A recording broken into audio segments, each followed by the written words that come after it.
O processo eleitoral de 2022 já está se aproximando e quem quiser participar como candidato precisa obedecer ao calendário de desincompatibilização eleitoral. Mas você sabe o que é isso? Para responder a essa pergunta, nós viemos até o cartório eleitoral de Teixeira de Freitas conversar com o chefe do cartório, Bruno Guarino, e tirar algumas dúvidas. Então, Bruno, esclarece para a gente o que vem a ser esse processo de descompatibilização eleitoral. Na verdade, a descompatibilização, né, que algumas pessoas chamam de desincompatibilização também, é um processo que aqueles eleitores, aqueles candidatos, cidadãos que vão querer sair candidatos, a depender do cargo em que eles ocupam, pode ser uma empresa, ou militar, ou um cargo público, tem um prazo que eles precisam se desligar desse cargo. Geralmente é contado do primeiro turno das eleições, que esse ano vai ser 2 de outubro. Então, alguns cargos exigem 6 meses de afastamento antes, outros cargos 3 meses e alguns cargos é afastamento definitivo. No caso, por exemplo, do militar, que ele conta com mais de 10 anos de atividade, ele passa a ser da reserva, né? Então, alguns cargos. Então, isso é o quê? Por que existem esses prazos? Para evitar abuso de poder econômico e abuso também de poder político. Alguns cargos, alguns candidatos podem usar dessa estrutura e desses recursos, desses cargos, para poder estar utilizando nas eleições. Então, isso é realmente por isso que existe esse prazo de desincompatibilização.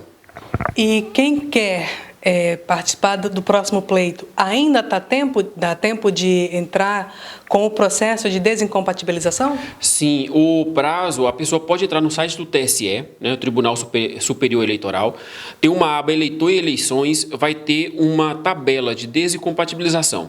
Tem muitos cargos, tem todas, se eu não me engano, tem quase, ele não vai ficar sem verificar. Então, ele consultando ali, ele sabe se aquele cargo dele se enquadra no período de 3 meses, se enquadra no período de 6 meses, ou se tem que ser o afastamento definitivo. Por exemplo, nós, da Justiça Eleitoral, se eu quisesse sair hoje candidato, eu teria que afastar definitivamente, assim como o magistrado também e o militar acima de 10 anos de atividade. Mas lá no TSE tem toda a tabela que ele pode consultar, não tem dúvida, é muito fácil.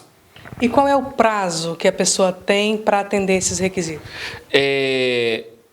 Por exemplo, se ele já pretende sair candidato, ele já tem que verificar. Se o meu prazo são 6 meses, meu cargo se enquadra naquele prazo de 6 meses, eu já tenho que pedir o afastamento de acordo, né, com a tabela que ali se encontra, para quando ele for requerer o registro de candidatura, o tribunal ele vai verificar, dentre outros requisitos, se naquele período ele se afastou. Se ele não se afastou e está requerendo a candidatura e verifica que ele pediu, por exemplo, se existia 3 meses, 6 meses, ele pediu com 3, se não verificar, não tem jeito. O registro de candidatura dele vai ser indeferido.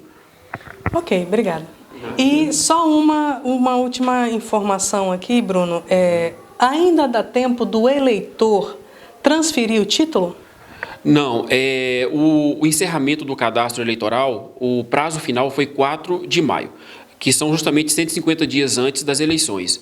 Então, esse prazo se encerra todo o ano eleitoral, o prazo se encerra para o TSE preparar esses dados que irão para a urna eletrônica. Então, agora, neste momento, só segunda via do título de eleitor.